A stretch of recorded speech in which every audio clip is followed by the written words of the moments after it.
ഈ സവിശേഷ സമ്മേളനത്തിൻ്റെ അധ്യക്ഷൻ അലോൺ റോയി, ബഹുമാനപ്പെട്ട അധ്യാപകരെ, അനധ്യാപകരെ, ടീം സെൻറ് തോമസിലെ പ്രിയ കുട്ടികളെ, നമ്മൾ ഈ അധ്യയന വർഷം ആരംഭിച്ചിട്ട് ഏതാണ്ട് 3 മാസത്തോളം ആവുകയാണ്. വലിയ അനുഗ്രഹത്തിൻ്റെ നാളുകളായിരുന്നു. നമുക്കൊരുമിച്ച് ജഗദീശ്വരന്, ഈശോയ്ക്ക്, ദൈവത്തിന് നന്ദി പറയാം.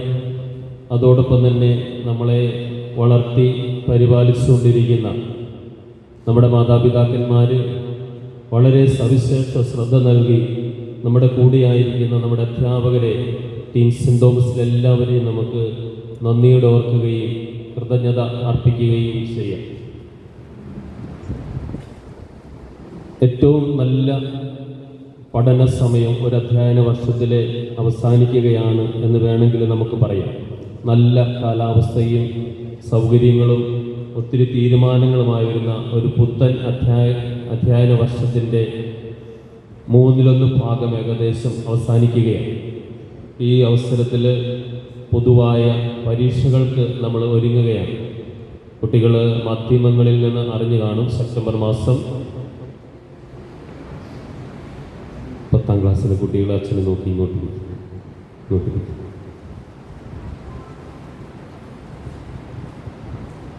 നമ്മളെല്ലാവരും ഒരുമിച്ചിരിക്കുകയല്ലേ. ആരാന്ന് കൊച്ചിനും അറിയാം, എനിക്കും അറിയാം. പേര് വിളിച്ച് മോശം, അതുകൊണ്ട് അങ്ങോട്ട് നോക്കിയിരിക്കും. മക്കൾ ഇങ്ങോട്ട് നോക്കും. നിങ്ങളെ 10-15 മിനിറ്റ് ഒന്നെടുക്കും. നമ്മൾ 2 ആഴ്ച അസംബ്ലി കൂടിയിട്ട് അത്യാവശ്യ കാര്യങ്ങൾ നമുക്ക് ഒന്ന് മനസ്സിലാക്കാൻ വേണ്ടിയിട്ട് കൊണ്ട് കുട്ടികൾ സഹകരിക്കുക കേട്ടോ. നല്ല രീതിയിലാണ് മക്കൾ പ്രതികരിക്കുന്നതും സഹകരിക്കുന്നതും. അതിന് ഞങ്ങൾ എല്ലാവരും മക്കളോട് നന്ദിയുള്ളവരാണ്. നമുക്ക് ഒരുമിച്ച് വളരാം, ഒരുമിച്ച് പരിശീലിക്കാം. അപ്പോഴാണ് നല്ല രീതിയിൽ ടീം സെൻറ് തോമസ് വളർന്നു വരുന്നത്. അതിന് സഹായകമായ കുറച്ച് കാര്യങ്ങൾ, നമ്മളിവിടെ വരുന്നതിൻ്റെ പരമപ്രധാനമായ ലക്ഷ്യം പഠിക്കുക എന്നുള്ളതാണ്. അപ്പോൾ ആദ്യത്തെ ടേം ഏകദേശം തീർന്നു. 3-ാം തീയതി ഓണ എക്സാമിനേഷൻ നടത്തും. അതിൻ്റെ ഒരു പ്രാഥമിക റൗണ്ട് എന്ന പോലെ മിഡ് ടേം എക്സാമിനേഷൻ കഴിഞ്ഞു. അപ്പോൾ നമ്മുടെ പരാജയങ്ങൾ, കുറവുകൾ, മികവുകൾ നമ്മൾ കണ്ടെത്തി അത് കുറവുകളെയും പോരായ്മകളെയും അതിജീവിക്കുവാനും നല്ല തീരുമാനങ്ങളെടുത്ത് കൂടുതൽ പഠിക്കുന്നതിന് വേണ്ടിയിട്ടാണ് ഈ ദിവസങ്ങൾ നമ്മൾ വിനിയോഗിക്കുന്നതും അടുത്ത പരീക്ഷ അതിനു വേണ്ടി ക്രമീകരിച്ചിരിക്കുന്നത്. അതുകൊണ്ട് കുട്ടികളെല്ലാവരും കൂടുതൽ വാശിയോടുകൂടി പഠനകാര്യങ്ങളിൽ ശ്രദ്ധിക്കണമെന്ന് ഓർമ്മപ്പെടുത്തുകയാണ്. വളരെ ഗൗരവത്തോടെ ഓണപരീക്ഷയ്ക്ക് നിങ്ങൾ പങ്കെടുക്കേണ്ടതാണ്. അച്ഛനെക്കൂടെ ഒരു കുഞ്ഞ് വേദനയെ പറയാം. ഇവിടെ നമ്മൾ മാത്രമേ ഉള്ളൂ. ഈ നാളുകളിലെ മിഡ് ടേം പരീക്ഷ കഴിഞ്ഞ് നമ്മുടെ വരാന്തയിൽ, സ്കൂൾ പരിസരത്തിൽ ഇഷ്ടം പോലെ തുണ്ടുപേപ്പറുകളുണ്ടായിരുന്നു. ഞാൻ തന്നെ ഒരു 100 എണ്ണം പെറുക്കിയെടുത്തിട്ടുണ്ട്. അത് വേദനയോടുകൂടിയാണ് പെറുക്കിയെടുത്തത്. മറ്റുള്ളവർ കണ്ടാൽ സെൻറ് തോമസിലെ കുട്ടികൾ കോപ്പി അടിക്കുന്നതാണ്, അല്ലെങ്കിൽ പകർത്തിയെഴുതാണ്, എഴുതി പഠിക്കുന്നതാണ് എന്ന് ഞാൻ വിചാരിച്ച് എൻ്റെ മനസ്സിനെ അങ്ങ് ആശ്വസിപ്പിച്ചു. നമുക്ക് ഭൂഷണമല്ല. ആ എഴുതിയ സമയത്ത് വീട്ടിലിരുന്ന് ഹോംവർക്ക് ചെയ്തിരുന്നെങ്കിൽ ഇതിൽ സ്കൂളിൽ മാർക്ക് മേടിക്കാറുന്ന ഒരു മനക്കടി ഉണ്ടാകുമായിരുന്നില്ല. അതുകൊണ്ട് കുട്ടികൾ വളരെ ഗൗരവത്തോടെ അടുത്ത പരീക്ഷയെ കാണണം എന്ന് അച്ഛൻ വളരെ സ്നേഹത്തോടെയാണ് നിങ്ങളെ ഓർമ്മിപ്പിക്കുന്നത്. പരീക്ഷയ്ക്കായിട്ട് തയ്യാറാകുക. 2ാമത് നമ്മൾ സ്കൂളിൽ വരുന്നതിൻ്റെ പരമപ്രധാനമായ ലക്ഷ്യം സ്വഭാവ രൂപവൽക്കരണമാണ്, ക്യാരക്ടർ ഫോർമേഷനാണ്. അതിനാണ് സ്കൂളിലെ നിയമാവലികളും ഡിസിപ്ലിനും ഒക്കെയുള്ള കുറേയധികം കാര്യങ്ങൾ. പഠനത്തോടൊപ്പം തന്നെ സ്വഭാവ രൂപവൽക്കരണം നമ്മൾ നടത്തിയില്ലെങ്കിൽ അതുകൊണ്ട് വലിയ നേട്ടവും മികവോ ഒന്നും ഭാവിയിൽ നമുക്ക് നേടാൻ പറ്റില്ല. സമൂഹത്തിന് നന്മ ചെയ്യാനും നമുക്ക് പറ്റില്ല. അതുകൊണ്ട് സ്വഭാവ രൂപവൽക്കരണ വിദ്യാഭ്യാസത്തിൻ്റെ ഒരു അവിഭാജ്യ ഘടകമാണ്. നമുക്ക് മാറ്റി നിർത്താവുന്ന ഒരു ഏരിയ അല്ല സ്വഭാവ രൂപവൽക്കരണം, ക്യാരക്ടർ ഫോർമേഷൻ. അതുമായി ബന്ധപ്പെട്ട് ടീം സെൻറ് തോമസിലെ കുറേ കാര്യങ്ങൾ എനിക്കിന്ന് അധ്യാപകരായി ഞങ്ങൾ 1 മാസമായി സെർച്ച് ചെയ്ത കാര്യങ്ങൾ നിങ്ങളുടെ സവിശേഷമായ ശ്രദ്ധയിലേക്ക് നൽകുകയാണ്. മാതാപിതാക്കന്മാരെ 2 ആഴ്ച മുമ്പിൽ വാട്സപ്പ് ഗ്രൂപ്പുകളിൽ എല്ലാ ക്ലാസ് ടീച്ചേഴ്സും നൽകിയിരുന്നു. ഓണപ്പരീക്ഷ കഴിയുമ്പോൾ ഗവൺമെൻറ് നിയമം അനുസരിച്ച് രണ്ടാമത് PTA ജനറൽ അസംബ്ലി ഉണ്ടായിരിക്കും. വീണ്ടും നമ്മൾ അവരോട് ആവർത്തിക്കുന്നതായിരിക്കും കാര്യങ്ങൾ. അപ്പം പൊതുവായി കുറച്ച് കാര്യങ്ങൾ അച്ഛന് കുട്ടികളോട് പറയുകയാണ്. എല്ലാവരും അച്ഛനെ സവിശേഷമായി ശ്രദ്ധിച്ചിരിക്കണമെന്ന് വീണ്ടും ഓർമ്മിപ്പിക്കുകയാണ്. ഈ നാളുകളിൽ വിവിധ കളക്ഷൻസ് നമുക്കുണ്ടായിരുന്നു. അതെല്ലാവരും തന്നെ ഈ ദിവസങ്ങളിൽ അധ്യാപകർക്ക് നൽകണമെന്ന് വളരെ താല്പര്യത്തോടുകൂടി നിങ്ങളോട് ആവശ്യപ്പെടുകയാണ്. നമുക്ക് പഠനത്തിൻ്റെ സമയമാണ്, നിങ്ങളത് ലാഗ് ചെയ്യുമ്പോൾ നഷ്ടപ്പെടുന്നത്. അതുകൊണ്ട് പഠിപ്പിക്കുവാൻ അധ്യാപകരെ നിങ്ങൾ അവസരം കൊടുത്ത് അങ്ങനെയുള്ള കാര്യങ്ങൾ സ്കൂൾ ലീഡേഴ്സ്, മോണിറ്റർമാർ അത് ശ്രദ്ധിച്ച് കൈകാര്യം ചെയ്യണമെന്ന് ഓർമ്മിപ്പിക്കുകയാണ്. പുതിയ ടീഷർട്ട് ഡിസിപ്ലിൻ്റെ ഭാഗമാണ്, എത്തിയിട്ടുണ്ട്. 5ാം ക്ലാസ്സിലെ A-B ഡിവിഷനിലെ കുട്ടികൾ അത് കഴിഞ്ഞ ദിവസം ധരിച്ചു, അതുകൂടെ വാങ്ങിച്ചു വെച്ചിട്ടുണ്ട്. നമ്മുടെ ഏകദേശം 500ഓളം ടീഷർട്ട് കുട്ടികൾ പേരിൽ വന്നിരുന്ന നിങ്ങളുടെ അളവെടുത്ത് കൃത്യമായി 6 ഹൗസുകളുടെ അടിസ്ഥാനത്തിൽ അത് ക്രമീകരിച്ചിട്ടുണ്ട്. നാളെ കുട്ടികൾക്ക് നൽകുന്നതാണ്. അതിൻ്റെ വിലയായ 300 രൂപ ഒട്ട് അധികം കുട്ടികളും കൊടുത്തു കഴിഞ്ഞു. ബാക്കിയുള്ളവർ നിർബന്ധമായി നാളെ ഇതിൻ്റെ പൈസ കൊടുത്ത് വാങ്ങിക്കണം. അടുത്ത ആഴ്ച മുതൽ എല്ലാ ബുധനാഴ്ചകളിലും മടുത്ത മക്കള് എല്ലാ ബുധനാഴ്ചകളിലും ടീഷർട്ട് ധരിക്കേണ്ടതാണ്. സ്കൂൾ യൂണിഫോം എല്ലാ ബുധനാഴ്ചകളിലും ടീഷർട്ടാണ്. പുതിയത് വാങ്ങിക്കാത്തവർക്ക് കഴിഞ്ഞ വർഷത്തെ ധരിക്കാം, ഒരു വിരോധവുമില്ല. ഷർട്ടല്ല, ടീഷർട്ടാണ് ബുധനാഴ്ചകളിൽ സെൻറ് തോമസിൽ. ബുധനാഴ്ചകളിൽ അവധിയോ അതുപോലുള്ള എന്തെങ്കിലുമൊക്കെ ആയിക്കഴിഞ്ഞാൽ പിറ്റത്തെ ബുധനാഴ്ച, വ്യാഴാഴ്ച അതിന് അവസരമില്ല. കുട്ടികൾക്ക് മനസ്സിലായി എന്ന് കരുതുകയാണ്. എല്ലാ ബുധനാഴ്ചകളിലും കുട്ടികൾക്ക് ടീഷർട്ടാണ് നമ്മുടെ യൂണിഫോം. അത് 6 ഹൗസിൻ്റെ അടിസ്ഥാനത്തിൽ. പഴയത് അതിനങ്ങനെ ഒരു വ്യത്യാസമില്ല, അവരത് ധരിച്ചുകൊണ്ട് വരിക, അവനവൻ്റെ ഹൗസിൽ കൂടുകയും ചെയ്യുക. മിഠായി കഴിക്കുന്നത് കുട്ടികൾ ഒത്തിരിയേറെ സഹകരിച്ചിരുന്നു. അതിന് അച്ഛനിടയ്ക്ക് നിങ്ങളെ സന്തോഷം അറിയിക്കുകയും ചെയ്തതാണ്. പക്ഷേ ഈ ദിവസങ്ങളിൽ വീണ്ടും നമ്മുടെ കോമ്പൗണ്ടുകളിലും ബാസ്ക്കറ്റ് ബിന്നിലൊക്കെ ഇഷ്ടം പോലെ മിഠായിയുടെ പേപ്പറുകളും തേൻമിഠായിയുടെ പേപ്പറൊക്കെ വലിയ ഉതിർന്ന ക്ലാസ്സിൻ്റെ വരാന്തയിൽ കിടക്കുന്നുണ്ട്. അത് പെറുക്കിക്കളയുന്നത് നമ്മുടെ കൊച്ചുകുട്ടികളൊക്കെയാണ്. നിങ്ങളെല്ലാവരും വീട്ടിൽ പോയി കഴിയുമ്പോഴാണ്, ആ ദിവസങ്ങളിലാണ് ഇത് ചെയ്യുന്നത്. അതുകൊണ്ട് അച്ഛനത് കൃത്യമായിട്ട് മനസ്സിലാക്കാൻ പറ്റും. ബുധനാഴ്ചയാണ് നമ്മൾ ആഴ്ചയിലുള്ള ബർത്ത്ഡേ ആഘോഷമോ അല്ലെങ്കിൽ സ്വീറ്റ്സ് കഴിക്കുന്ന താല്പര്യമുള്ള കുട്ടികൾക്ക് ബുധനാഴ്ച ലഞ്ച് ബ്രേക്കിൻ്റെ സമയത്ത് മാത്രമേ അത് അനുവദിച്ചിട്ടുള്ളൂ. കുട്ടികൾ സഹകരിച്ചിരുന്നാണ്. ഇത് കഴിഞ്ഞ ദിവസങ്ങളിലൊക്കെ വീണ്ടും അത് മറന്നുപോയതുപോലെ തോന്നി, അതുകൊണ്ട് ഓർമ്മിപ്പിക്കുകയാണ്. മറ്റൊരു കാര്യം, 10ാം ക്ലാസ്സിലെ കുട്ടികൾ പ്രത്യേകം ശ്രദ്ധിക്കുക. 10ാം ക്ലാസ്സിൽ സെൻറ് തോമസിൽ ക്ലാസ് ടൈം 9 മുതൽ 4:30 വരെയാണ്. അതിനൊരു മാറ്റവും ഉണ്ടായിരിക്കില്ല. ആ സമയത്ത് കുട്ടികൾ ക്ലാസ് റൂമുകളിൽ എത്താനുള്ള രാവിലെ നേരത്തെ പോരേണ്ടവർ പോന്നോണം. മാതാപിതാക്കന്മാർ കൊണ്ടുപോയി വിടുന്നവർ അവരോട് പറഞ്ഞ് കൃത്യം 9 മണിക്ക് മുമ്പ് ക്ലാസ്സിൽ കയറിയിരിക്കണം. അത് നമ്മുടെ ഏത് കുട്ടികളായാലും, പ്രാക്ടീസിന് പോയതാണ്, കലയുടെയാണ്, സ്പോർട്സിൻ്റെയാണ്, മത്സരത്തിന് പോയതാണ് എന്ന് പറഞ്ഞ് ഒരു എക്സ്ക്യൂസും ഉണ്ടായിരിക്കുന്നതല്ല. അടുത്ത തിങ്കളാഴ്ച മുതൽ, അത് ഇന്നലെ മുതൽ നമ്മൾ ആരംഭിച്ചു. കുട്ടികൾ വളരെ ഗൗരവത്തോടെ കാണേണ്ട ഒന്നാണ്. നിങ്ങൾ സ്വന്തം ഇഷ്ടപ്രകാരം പ്രാക്ടീസിന് പോവുകയോ മത്സരത്തിൽ പോവുകയോ ചെയ്ത് നല്ല കാര്യം, അത് സ്കൂളിൽ നിന്ന് പ്രോത്സാഹിപ്പിക്കുന്നു. എക്സ്ട്രാ സ്കിൽ ഡെവലപ്മെൻ്റ് ആണ്. പക്ഷേ ആ കുട്ടികൾ ടീം സെൻറ് തോമസിൻ്റെ കുട്ടികളാണ്. അവർ സ്കൂളിൻ്റെ അച്ചടക്കത്തിൻ്റെ ഭാഗവുമാണ്. നിങ്ങളുടെ ഉയർച്ചയിലും വീഴ്ചയിലും നിങ്ങളോടൊപ്പമുള്ള അധ്യാപകർ ടീം സെൻറ് തോമസിൻ്റെ നിർദ്ദേശപ്രകാരമാണ്. അതുകൊണ്ട് കുട്ടികൾ പ്രത്യേകമായിട്ട് അത് ശ്രദ്ധിക്കേണ്ടതാണ്. മറ്റൊരു കാര്യം, നീന്തൽ 2 അക്കാദമികൾ നമ്മുടെ പാലായിലുണ്ട്. ഒന്ന് തോപ്പൻസ് അക്കാദമി, പാല സെൻറ് തോമസ് കോളേജ് അക്കാദമി.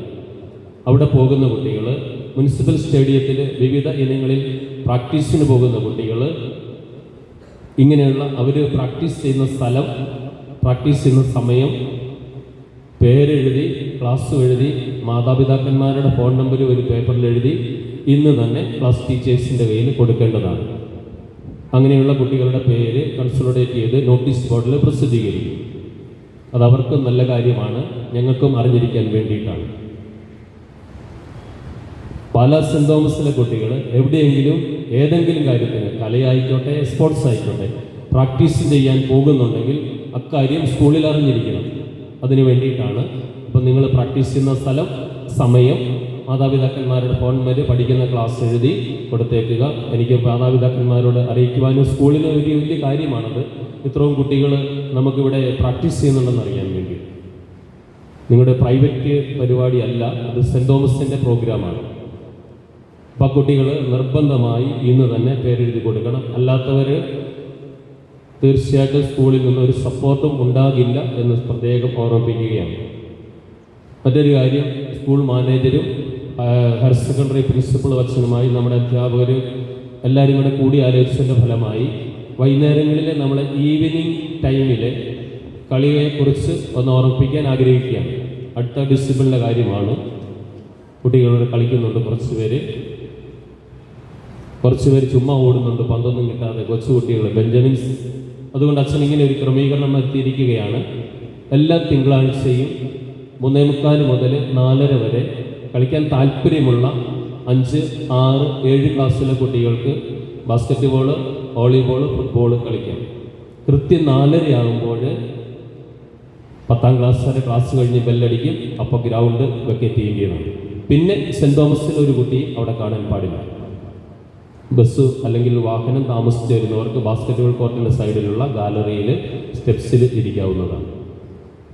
5ാം ക്ലാസ്സിലെ 6ാം ക്ലാസ്സിലെ ഞങ്ങളുടെ കുഞ്ഞോമനകൾ മനസ്സിലാക്കില്ല, നിർബന്ധമൊന്നുമില്ല. കളിക്കാൻ താല്പര്യമുള്ളവർക്ക് ഈ 3 ഇനങ്ങളിൽ കളിക്കാം.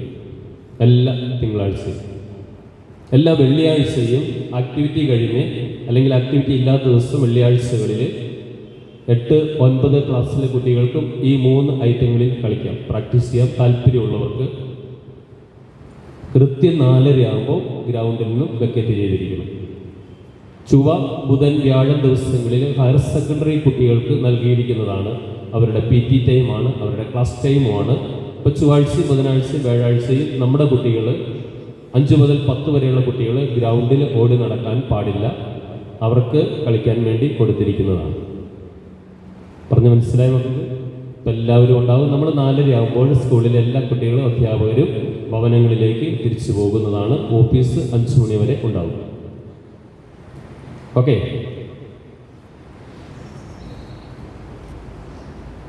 ചില ക്ലാസ്സിൽ നിന്നും അറിയാനായിട്ട് സാധിച്ചു. നമുക്കറിയാം, സെപ്റ്റംബർ മാസം 15-ാം തീയതിയാണ് ഓണം, തിരുവോണം. അതിൻ്റെ തലേ വെള്ളിയാഴ്ച പരീക്ഷ കഴിഞ്ഞ് ഓണാവധിക്ക്, ഒരാഴ്ചത്തെ അവധിക്ക് സ്കൂൾ അടയ്ക്കും. ഗവൺമെൻറ് നിർദ്ദേശമനുസരിച്ചുള്ള ഓണാഘോഷം ഉണ്ടാകും, തീർച്ചയായിട്ടും ഉണ്ടാകും. നമുക്ക് ചെയ്യാവുന്നതിൽ ആഘോഷപൂർവമായ കാര്യങ്ങൾ ചെയ്യുകയും ചെയ്യും, ഗവൺമെൻറ് നിയമമനുസരിച്ച്. പക്ഷേ ക്ലാസ്സിൽ ചെറിയ പണപ്പിരിവും കൂട്ടായ്മയും ഒക്കെ തുടങ്ങിയിട്ടുണ്ട്. യൂണിഫോം, ഷർട്ടും അല്ലെങ്കിൽ അതുപോലുള്ള ഓണക്കോടി വാങ്ങിക്കുന്നതിന്. സ്കൂളിൽ ആ ദിവസം നിർബന്ധമായി സ്കൂൾ യൂണിഫോമാണ്. അതുകൊണ്ട് അങ്ങനെയുള്ള ക്രമീകരണങ്ങൾ അത് അവസാനിപ്പിച്ചേക്ക്.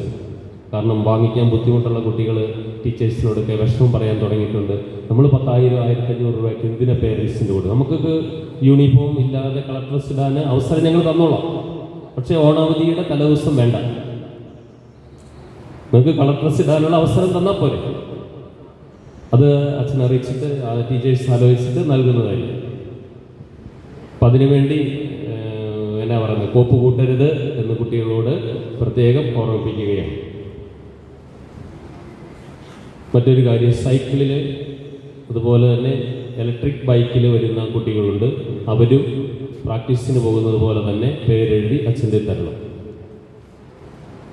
ഇങ്ങനെയൊക്കെ പറയാൻ കാരണം, സമൂഹത്തിലുള്ള മാതാപിതാക്കന്മാർ സെൻറ് തോമസിനെ സ്നേഹിക്കുന്നത് കൊണ്ട്, അച്ഛനോട് അല്ലെങ്കിൽ ടീച്ചേഴ്സിനോടൊക്കെ ഫീഡ്ബാക്ക് തരുന്നത് കൊണ്ടാണ് കാര്യം പറയുന്നത്. അതുകൊണ്ട് ഇലക്ട്രിക് സ്കൂട്ടറിലോ സൈക്കിളിലോ വരുന്ന കുട്ടികൾ അച്ഛൻ്റെ കയ്യിൽ തന്നെ നേരിട്ട് എൻ്റെ കയ്യിൽ തന്നേക്കുക. പേരെഴുതി മാതാപിതാക്കന്മാരുടെ ഫോൺ നമ്പർ എഴുതി എൻ്റെ കയ്യിൽ തരണം. ഉച്ച നേരത്തും വൈകുന്നേര സമയത്തും ഇടയ്ക്കത്തെ ചെറിയ ഷോർട്ട് ഇൻ്റർവെല്ലിനൊക്കെ ഓഡിറ്റോറിയത്തിൻ്റെ ഈ സൈഡിലേക്ക് കുട്ടികൾ വരുന്നുണ്ട്. അത് വലിയ അപകടങ്ങളൊക്കെ ഉണ്ടാകാം. അതുകൊണ്ട് നമ്മുടെ ഇത്രയും വലിയ ഗ്രൗണ്ട് നമുക്കുണ്ട്. ഫ്രണ്ടിൽ ബാസ്കറ്റ് ബോൾ ഗ്രൗണ്ട്, ഫ്രണ്ടിൽ ഗ്രൗണ്ട്, ഇവിടെ മെയിൻ ഗ്രൗണ്ട്. അവിടെ മതി. ഓഡിറ്റോറിയത്തിൻ്റെ ഈ സൈഡിലും ഉച്ചയ്ക്ക് ആയിക്കോട്ടെ, മറ്റുള്ള ബ്രേക്ക് ടൈം ആയിക്കോട്ടെ, ഇതിൻ്റെ പുറകിലേക്കൊന്നും കുട്ടികൾ വരാൻ പാടില്ല ഇന്ന് മുതൽ. മക്കൾക്ക് ഫ്രണ്ടിൽ UP-കാർക്ക് ഗ്രൗണ്ടുണ്ട്, പക്ഷെ കളിക്കുന്ന സമയമല്ല ഈ ബ്രേക്ക് ടൈം. നിങ്ങൾക്ക് അതിൽ നടന്ന് വർത്തമാനം പറയാനും ഒരുമിച്ചിരിക്കാനൊക്കെ ഏറ്റവും നല്ലതാണ്. ഇവിടെ ഈ സ്റ്റെപ്പിൽ വരുന്ന ഇവിടെ എപ്പി കുരിപ്പൊക്കെയാണ്, പള്ളയൊക്കെ ഉണ്ട്. അവിടെ ഇരിക്കുന്ന അവന് നിങ്ങൾ ക്ലാസ് റൂമിലിരുന്ന് ഉച്ചഭക്ഷണം ഒരുമിച്ച് മക്കളെ വർത്താനം പറഞ്ഞ് അതൊരു കെമിസ്ട്രിയാണ്, ഭക്ഷണത്തിൻ്റെ രസതന്ത്രം. ഒരുമിച്ച് വർത്താനം പറഞ്ഞ് ഭക്ഷണം കഴിച്ച് കുറച്ചുകൂടെയൊക്കെ സൗഹൃദം ഉണ്ടാക്കിയത്, കുറച്ചുകൂടെ ആത്മബന്ധമൊക്കെ. ഒറ്റയ്ക്ക് നടന്നുകൊണ്ടൊക്കെ ഭക്ഷണം കഴിക്കുക, അതിൻ്റെ അകത്ത് കിട്ടുന്ന സാധനമൊക്കെ പുറത്തോട്ട് ഇങ്ങനെ എറിയുക, അല്ലേ, ആരും നടക്കുന്നത് അതൊക്കെ ഒരു കൾച്ചറിൻ്റെ ഭാഗമല്ല. എന്നാൽ അവനവൻ്റെ ക്ലാസ് റൂമിൽ സഹപാഠികളുടെ കൂടെ ഇരുന്ന് ഭക്ഷണം കഴിക്കുക, എന്നിട്ട് അവിടെ ഭക്ഷണമൊക്കെ വീണിട്ടുണ്ടെങ്കിൽ അത് പെറുക്കിക്കളയുക.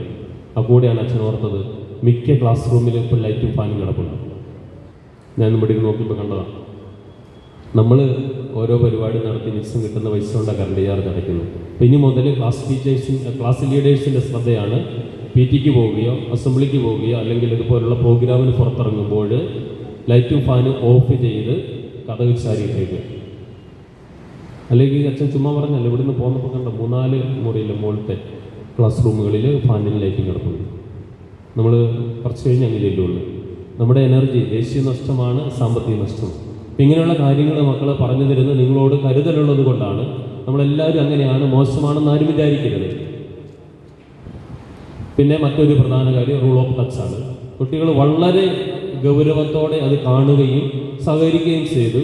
പക്ഷേ ഈ ഒരു കഴിഞ്ഞ ഒരാഴ്ചയായി, പ്രത്യേകിച്ച് എന്ന് പറഞ്ഞാൽ ആനിമൽ സ്പോർട്സ് ഡേ കഴിഞ്ഞ് കുട്ടികൾ വീണ്ടും പഴയ പോലെ തോളെ കൈയിടാനും കൂട്ടുകാരൻ്റെ പോക്കറ്റിൽ കൈയിടാനും തുടങ്ങിയിരിക്കുകയാണ്. സെൻറ് തോമസ് സ്കൂളിൽ ഒരു കുട്ടിക്ക് മറ്റൊരു കുട്ടിയുടെ തോളിൽ കൈയിടാനോ എടുത്തുകൊണ്ട് നടക്കാനോ പോക്കറ്റിൽ കൈയിടാനോ അനുവാദമില്ല. അത് ഗൗരവമായ തെറ്റാണ്. കുട്ടികളത് കർക്കശമായിട്ട് പാലിച്ചിരിക്കും. മറ്റൊരു കാര്യം, സ്കൂളിൽ വീട്ടിൽ നിന്ന് പോരുന്ന വഴിക്കോ സ്കൂളിൽ തിരിച്ചു ചെല്ലുന്നോടെ വഴിയോ മൊബൈൽ ഫോണോ സ്മാർട്ട് വാച്ചോ കുട്ടികളുടെ കയ്യിൽ ഉണ്ടാകാൻ പാടില്ല. ആർക്കെങ്കിലും അങ്ങനെ ഉണ്ടാകണമെന്നുണ്ടെങ്കിൽ പേരൻസ് നേരിട്ട് വന്ന് ഓഫീസിൽ നിന്ന് അനുവാദം വാങ്ങിച്ചിരിക്കണം. ഇനി മക്കൾ കൊണ്ടുവരുന്ന മൊബൈൽ ഫോണോ സ്മാർട്ട് വാച്ചോ ടീച്ചേഴ്സോ ആരെങ്കിലും അത് പിടിച്ച് അച്ഛൻ്റെ കൊണ്ടുവന്നാൽ ഈ സ്കൂളിൽ നിന്ന് പഠിത്തം നിർത്തി പോകുന്ന അന്നേ തരുള്ളൂ. പേരൻസിനെ അച്ഛൻ കഴിഞ്ഞ ആഴ്ച അറിയിച്ചിരുന്നു. കാരണം അച്ഛൻ അറിയാൻ സാധിച്ചത് നിങ്ങൾ മൊബൈൽ പലരും കൊണ്ടുവരുന്നുണ്ട്, പക്ഷേ സ്കൂളിൽ കൊണ്ടുവരുന്നില്ല. കൂട്ടുകാരുടെ കൈ കൊടുക്കുന്നു, ചില കടകളിൽ ഏൽപ്പിക്കുന്നു, സുഹൃത്തുക്കളുടെ കൈ കൊടുക്കുന്നു, അത് ക്ലാസ് കഴിയുമ്പോൾ മേടിച്ചുകൊണ്ട് പോകുന്നു, എന്നിട്ട് വിളി, ബാക്കിയുള്ള കാര്യങ്ങളൊക്കെ നടത്തുന്നു. അതുകൊണ്ട് അത് ഗൗരവമായിട്ട് കുട്ടികൾ കാണണം എന്ന് പ്രത്യേകം ഓർമ്മിപ്പിക്കുകയാണ്. ഞാൻ കഴിഞ്ഞ ദിവസങ്ങളിൽ കണ്ട മറ്റൊരു കാര്യം, സ്കൂളിൻ്റെ ഫ്രണ്ടിലെ വഴിയിൽ ഒരു 9 മണി കഴിഞ്ഞ് കഴിഞ്ഞാൽ കുട്ടികൾ വന്നിട്ട് ഓടി വന്ന് ഇൻസൾട്ട് ചെയ്യുന്നതാണ്. അതുപോലെ തന്നെ 3:45 കഴിയുമ്പോൾ ഓടി ചെന്ന് ഇൻസൾട്ട് അടിച്ചിട്ടിട്ട് പോകുന്നതാണ്. ഇത്രമാത്രം അലർജിയുള്ളൊരു കാര്യമാണ്. മക്കൾ, നിങ്ങൾ ഭയങ്കര സുന്ദരന്മാരായിട്ടായിരിക്കുന്നത് ഇൻസേർട്ട് ചെയ്ത് ID കാർഡൊക്കെ ഇടുമ്പോൾ. ഇത്ര അലർജിയുള്ളൊരു കാര്യമല്ലെന്ന് അച്ഛന് തോന്നുന്നു. നിങ്ങളെല്ലാം മിടുക്കരായിട്ട് സ്കൂളിൽ വരിക, അതുപോലെ തന്നെ തിരിച്ച് വീട്ടിലെത്തുക. ഇന്നലെയൊക്കെ അച്ഛൻ കണ്ട കാര്യം പറയുന്നത്, കണ്ടതിൻ്റെ വെളിച്ചത്തിലാണ് പറയുന്നത്.